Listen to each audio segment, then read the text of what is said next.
आजर सकाळे आपणमानपई सबुठु बड़ खबर आसिला। आमर मुख्यमंत्री मोहन माझी एक बड़ घोषणा करछंती, जहाँकि लोकसभा भवन ठारे पंचायतराज और पानीय जल विभागर ग्रामीण पानीय जल जोगाण व्यवस्था संपर्क में समीक्षा करछंती मुख्यमंत्री। 2027 मार्च सुधा सबु गाँव में पहुंचब पाइप जल। कौनसी भी राजस्व ग्राम जेपरी पानीय जल जोगाण बाद न पड़े सेप्रति स्वतंत्र दृष्टि देवाकू मुख्यमंत्री निर्देश।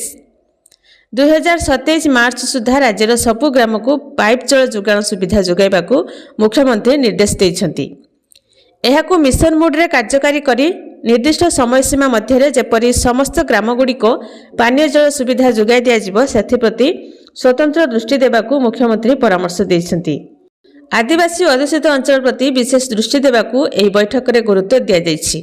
तेबे वर्तमान राज्य में 46,513 ग्राम मध्य 21,721 ग्राम पाइप जल जोगाण व्यवस्था उपलब्ध अछि। ओडिशा रे पाइप पानी व्यवस्था संपूर्ण करबा पई राज्य सरकार 54,000 कोटी टंकार योजना करछंती। सेथिमध्यरु जल जीवन मिशन योजना रे 32,128 कोटी टंकार प्रावधान रहितबा बेले अवशिष्ट 21,109 कोटी टंका राज्य सरकार निजस्व पांठेरु जोगाई दैछंती। तो यह थिला मुख्यमंत्री गोटे बड़ घोषणा, जहाँकि 2027 मार्च सुधा समस्त गाँव को जीव पाइप पानी। एने मुख्यमंत्री बड़ घोषणा करछंती।